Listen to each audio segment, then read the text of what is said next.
আমরা আগামী ফেব্রুয়ারির প্রথমার্ধে নির্বাচন অনুষ্ঠানের জন্য সব দল একমত।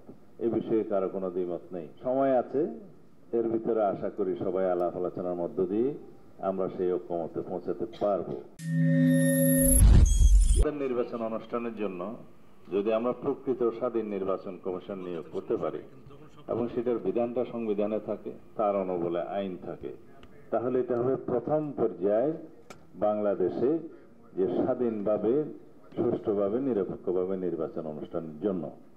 দ্বিতীয় হচ্ছে আইন কানুনগুলো, আরপিও, আচরণবিধি, অন্যান্য বিধিমালা যেগুলো আছে, 17-18টা আইন আছে, আইন বিধি সহ সবকিছু নির্বাচন কমিশনের জন্য। এর বাইরে সাংবিধানিক প্রভিশনগুলো আছে। এগুলো সবকিছুই নির্বাচন কমিশনের জন্য একটা আইনি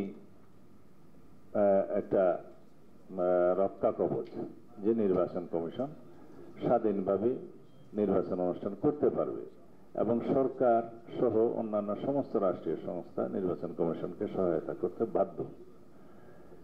সেকেন্ড হচ্ছে নির্বাহী বিভাগের যে এই হস্তক্ষেপ অতীতে ছিল, সেটা থেকে মুক্ত হওয়ার জন্য কেয়ারটেকার সরকারের বিধান, যেটা সমগ্র জাতি একমত, এবং এই তত্ত্বাবধায়ক সরকার পদ্ধতি পুনর্বহালের জন্য দীর্ঘ 16-17 বছরের যে সংগ্রাম, সেটা এই জাতিতে আর কোনো দ্বিমত নেই যে তত্ত্বাবধায়ক সরকার ব্যবস্থা পুনঃপ্রতিষ্ঠা করার বিষয়ে। সেটা এখনই বহাল হয়েছে আমি বলবো না। জাতীয় সংসদ গঠিত হলে লেজিসলেচার স্বাধীনভাবে কেয়ারটেকার সরকারের বিধানাবলী সংশোধন করবে জাতীয় ঐক্যমতের ভিত্তিতে এবং ব্যাপক আলাপ আলোচনার মধ্য দিয়ে।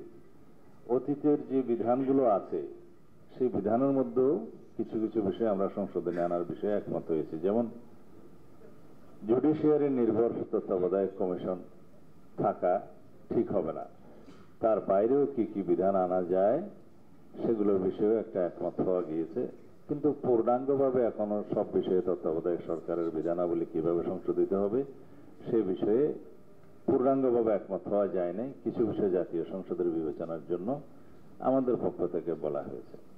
এটা এই জন্যই বললাম, যদি কেয়ারটেকার সরকার ইন প্লেস হয়, প্রকৃত স্বাধীন নির্বাচন কমিশন হয় এবং ইন্ডিপেন্ডেন্স অফ জুডিশিয়ারি এনশিওর্ড হয়, ফ্রিডম অফ প্রেস এখন যেভাবে স্বাধীনতা প্রাপ্ত হয়েছে এটা যদি বহাল থাকে, তাহলে এই চারটাই সুষ্ঠু স্বাধীন নিরপেক্ষ নির্বাচন অনুষ্ঠানের জন্য এবং গণতন্ত্রের জন্য রক্ষা কবচ হবে।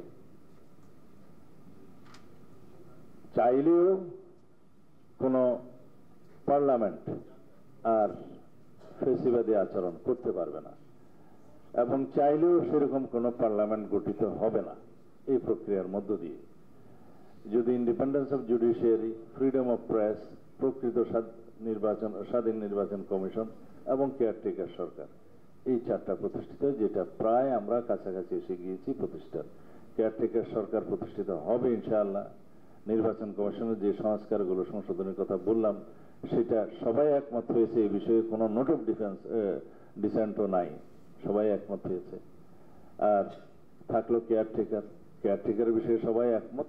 গঠন প্রণালী নিয়ে কিছুটা বিতর্ক আছে, সেটা পরবর্তীতে সমাধান হতে পারে।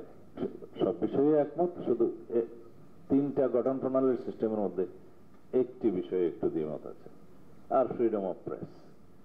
তো এর পরে নির্বাচন অনুষ্ঠানের জন্য আমাদের কোন রকমের চ্যালেঞ্জ তেমন একটা মোকাবেলা করতে হবে না। কিন্তু বর্তমান সময়ের জন্য চ্যালেঞ্জ আছে। সেই চ্যালেঞ্জটা কি?